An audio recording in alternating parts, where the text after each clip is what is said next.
Yeah, 87 minutes. Got the lead.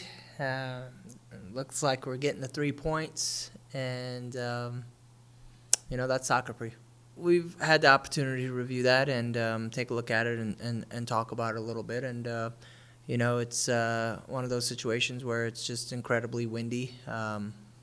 You know, um, it's hard to judge that ball, flight of the ball. It's raining, it's windy, it's wet, all of the above. So, yeah, it's just one of those situations where it's a tough play to make. Yeah, we definitely had them where we wanted them. Our women did a great job at executing the game plan. Did a great job of, really holding them to not get the opportunities, the chances that they usually get. I think we held them to 7 shots and 2 corner kicks.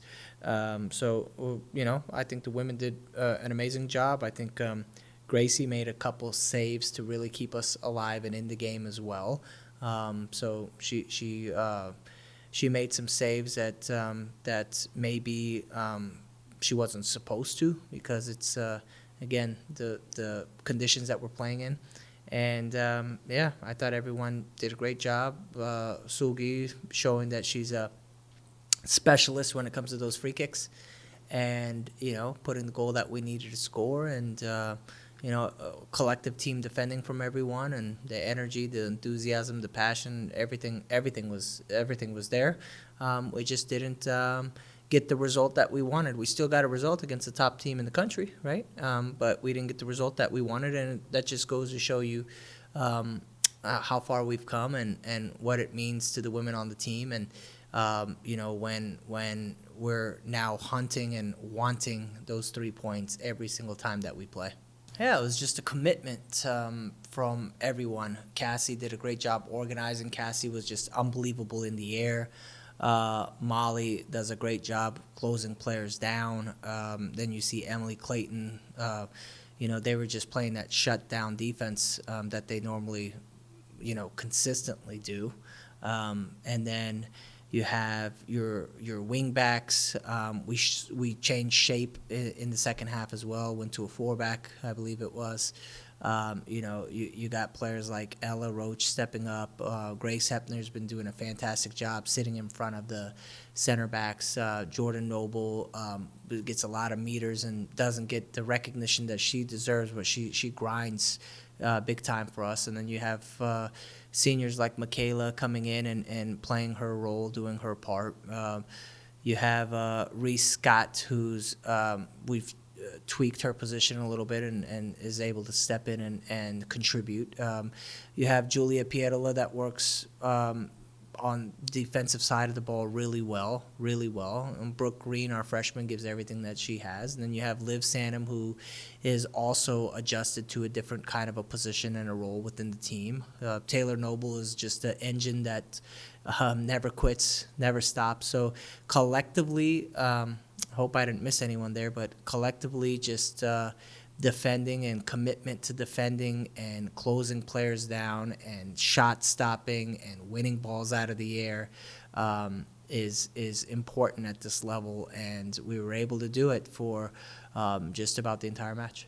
I mean, she's a playmaker offensively. You don't see that. She helps control possession, dictates the tempo, gets the team into a rhythm.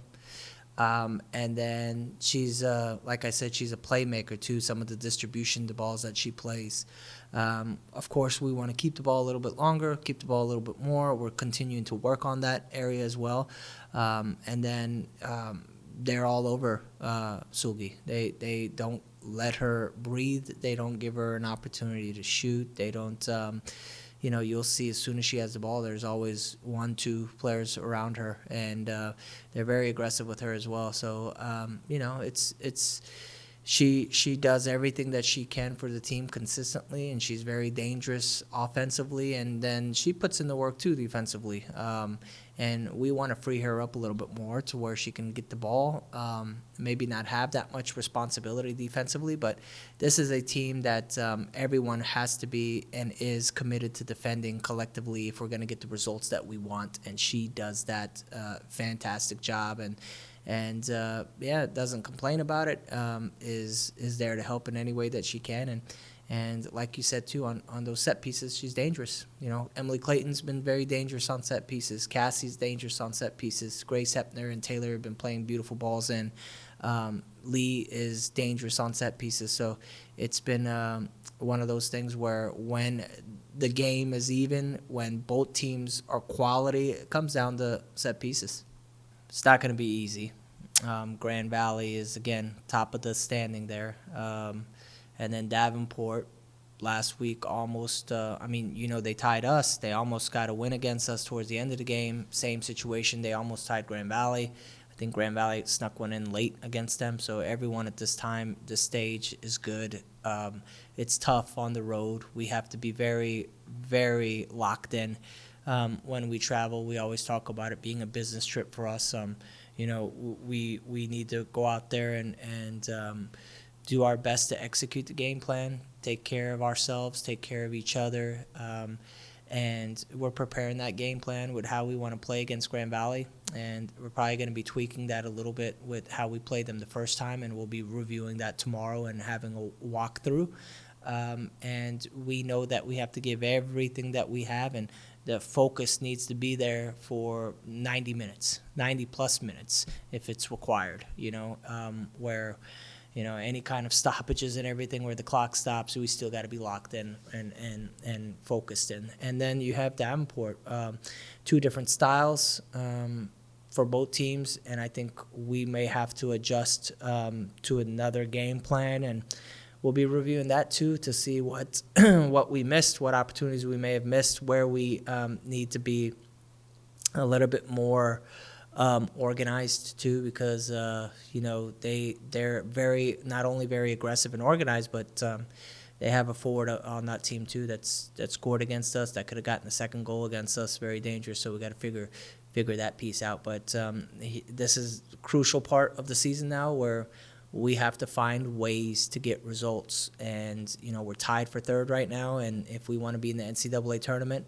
road trips, and especially now back-to-back road trips for us, it's huge, and we have to figure out a way. There's no excuses. Everyone is healthy. We're ready to go, and this is what we play for. This is the position we want to be in. We talked about that at the beginning of the year. Later stages last year, we were still trying to break 500 and not so focused on everything else that's going on, and just trying to remain healthy last year.